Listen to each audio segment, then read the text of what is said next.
Number 25, last question on the section, is a parallel reasoning question. So the reasoning and the argument is most similar to which one of the following. So as we do with all parallel reasoning questions, we want to find the logical skeleton of the argument given so that we can then find the answer choice that matches that same logical skeleton. And we want to sort of render it as simply as possible to make our job easier. So let's read this argument and boil it down into its logical skeleton. So it says, if you complete 24 credits and a thesis in our department, then you're eligible to get a master's degree. So if you do those two things, if you complete the 24 credits and the thesis, then you're eligible to receive the master's degree.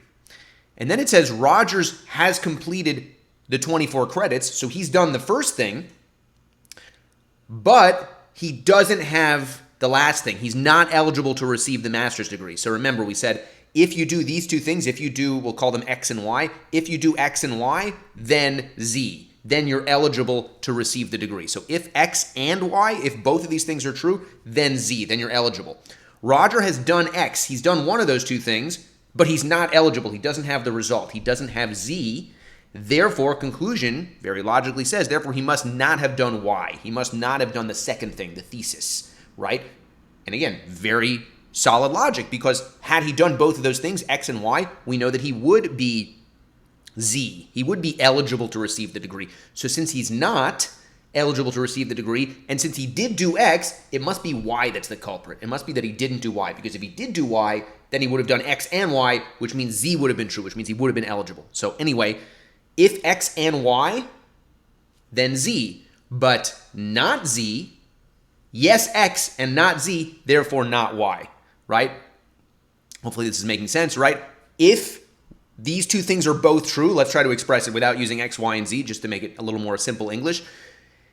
If these two things are true, then we would have a certain result, right? If you complete 24 credits and the thesis, then you'd be eligible. So if these two things are true, then we would have a certain result. In this case, this person has one of those two things, but doesn't have the result, so therefore they must be missing the other of the two things.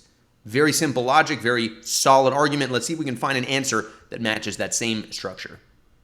A says, if the mayor and the city council had approved the budget, then the botanical gardens would be able to open this week. So if those two things happen, if the mayor and the city council had approved, then this third thing would be true. So if X and Y, then Z. So far, so good. The gardens cannot open this week, so Z is not true, even though one of those two prerequisites were true, even though the city council approved the budget, therefore the mayor must have not approved the budget. This is exactly what we're looking for. We have two things. If they're both true, then this third thing would be true. If the mayor and the city council had both approved the budget, then the gardens would be able to open. We do have one of those two things, but we're missing the result. So in other words, one of X or Y is true. In this case, the city council approved the budget, but the gardens cannot open. That must mean we're missing the other of the two things, right? It must be the case, conclusion, therefore, that the mayor must not have approved the budget. This is exactly the same as the original argument. In this case, we have the mayor and the city council are the equivalent of if you complete 24 credits and a thesis. If you do these two things, then you'll be eligible, right? In this case, if the mayor and the city council had approved, if those two things are both true, then the gardens would be able to open, right? So, and we have one of those two things, but we don't have the result. The garden is unable to open, or in the case of the paragraph, Roger is not eligible to receive a degree. So therefore, working backwards, since we have one of those two prerequisites, we must be missing the other one. So since the city council approved the budget, the mayor must not have done so. So the sentences are kind of provided in a slightly different order, especially at the end of the paragraph, but it's still exactly the same logic. And they might have flipped X and Y, right? Which doesn't matter. Sequence doesn't matter in these questions as long as the logical structure is the same. So for example, in the paragraph, the 24 credits in the thesis, it's the first thing that was done and the second thing, the thesis, that was not done. In A, the mayor and the city council, it's the first thing that wasn't done. It was the city council that did approve, and the conclusion is about X, right? So it kind of flips X and Y, but it doesn't matter because it's a perfectly symmetrical argument. The point is we have two things. It doesn't matter whether you call them X and Y or Y and X or 1 and 2. It doesn't really matter. The point is we have two things that if they were both true would result in a third thing. But the third thing is not true, and since we do have one of those two things, we must not have the other one. So A matches our argument skeleton perfectly and therefore is the correct answer. B says, if I see a science fiction movie, then I'm either going to love it or hate it. This is already going off the rails because there's no either this or that in our initial argument. Our initial argument wasn't giving two options. It was saying, if these two things are true, then this third thing would be true, right? B is saying, if one thing is true, then either of two other things will be true. So we really don't have to continue reading, but let's keep reading anyway, just for laughs, just to see if it's wrong for other reasons too. It goes on to say, I don't hate the movie I'm watching now. Therefore, I will probably end up loving the movie since it is a science fiction movie. Actually, it makes perfect sense. It's a good argument, right? Because if I see a science fiction movie, I'm either going to love it or hate it. And this is a science fiction movie, and I don't hate it, so therefore I'm probably going to love it. Makes perfect sense.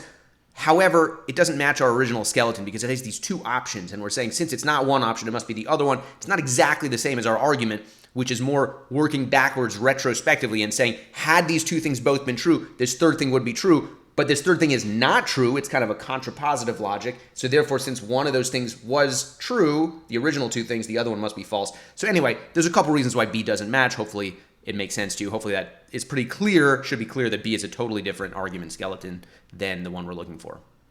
C says, if the government or some other party had bought this processing plant, the local economy would have improved. This is already off the rails. This already cannot be the answer because our original argument didn't say if X or Y, then Z would have happened, right? The original argument didn't say if you complete 24 credits or you do a thesis in our department, then you're eligible. No, it says if you do both of those things, if you complete 24 credits and you do a thesis in our department, then you would be eligible. C says if the government or some other party had bought the processing plant, right? The original paragraph says and, C says or. So the original paragraph says if X and Y, then Z. C says if X or Y, then Z. That's not the same thing, right? So if you follow the argument with C, if we keep reading, we'll see it's a good argument, but it's not the same argument. C says the local economy didn't improve. We don't have that result. So that part's the same as the original paragraph. We don't have the Z. We don't have the result of the two things. Therefore, it must be true that we don't have either of X or Y. Neither the government nor any other party must have bought the plant. That's true, because had either of those two things been true, X or Y, then Z would have been true. In the case of Z, had the government or some other party bought it, then we would have the economy improving, right? So since the economy improved, we must be missing both of those things. As opposed to in the original paragraph said if you complete the 24 credits and the thesis, you'd be eligible. So if you're not eligible, we know you're missing one of those things. We don't know you're missing both of them. And in the case of our argument, Roger is not missing both of them. He has one, and we know therefore he must not have the other. So anyway, that difference between and or is why C is wrong. D is not right. It doesn't match. And the quickest way to see that it doesn't match is a shortcut that I often recommend using on parallel reasoning questions, which is just do a beeline for the conclusion. Look for the conclusion of the argument. It's usually easy to identify the conclusion. In this case, it's after the word therefore. And see if the conclusion matches first, because a lot of times the conclusion is going to be something that clearly doesn't match the original conclusion. It's going to be resembling a totally different argument skeleton altogether, in which case you can just rule it out. So this is a good example of that, because the conclusion here is a conditional conclusion. So we don't even really need to read the whole paragraph. D, let's look at the conclusion. It says, therefore, if the book I'm looking for is not a paperback, then it must be a used book. That's a conditional statement. The conclusion here is saying if X, then Y, right? Or if, whatever you want to call it, if it's not a paper, so if not X, then Y. It doesn't matter how you identify these variables. The point is it's an if statement. Whereas the conclusion of the argument in the stimulus is not if. It's a universal statement. It's saying, so he must not have finished his thesis. Roger must not have finished his thesis. It doesn't say if something is true, then he must have not finished his thesis. No. It's stating unequivocally, Roger must not have finished his thesis, right? So the conclusion of the argument that we're looking for should not be a conditional statement. So that alone is enough to disqualify D very quickly, right? Let's read through D anyway. It says books at Falling Embers Bookshop are on sale only if, so something is true only if they're either used or paperback. This is also another thing that makes it wrong, because the original argument says if we have both of these things, if X and Y, then we would have Z. If you complete 24 credits and you complete a thesis, then you'd have Z. So D turns the and into an if, but it doesn't even, into an or rather, right? It turns the and into an or. It says if they're used or paperbacks, and then it turns the if into an only if. So it says only if they're either X or Y, then are they going to be on sale? So it turns the if into an only if, it turns the and into an or. It just doesn't make sense. It's not the same structure. So anyway, we've identified at least 2 or 3 reasons why D is wrong. E says, if Doria owes more money than she can pay back, then one of 2 things must be true. Then she must either get a higher paying job or she must declare bankruptcy. This is already not eligible to be the right answer because that doesn't resemble any statement from our original paragraph.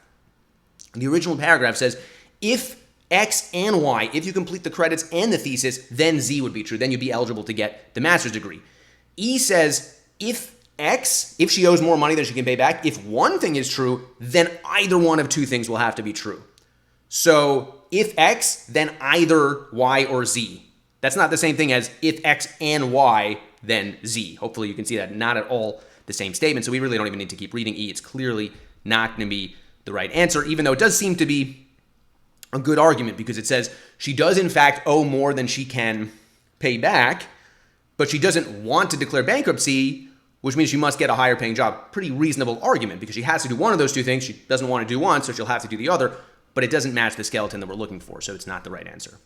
If you found this video useful, don't forget to hit subscribe. And for thousands more clear LSAT explanation videos, go to masterlsat.com.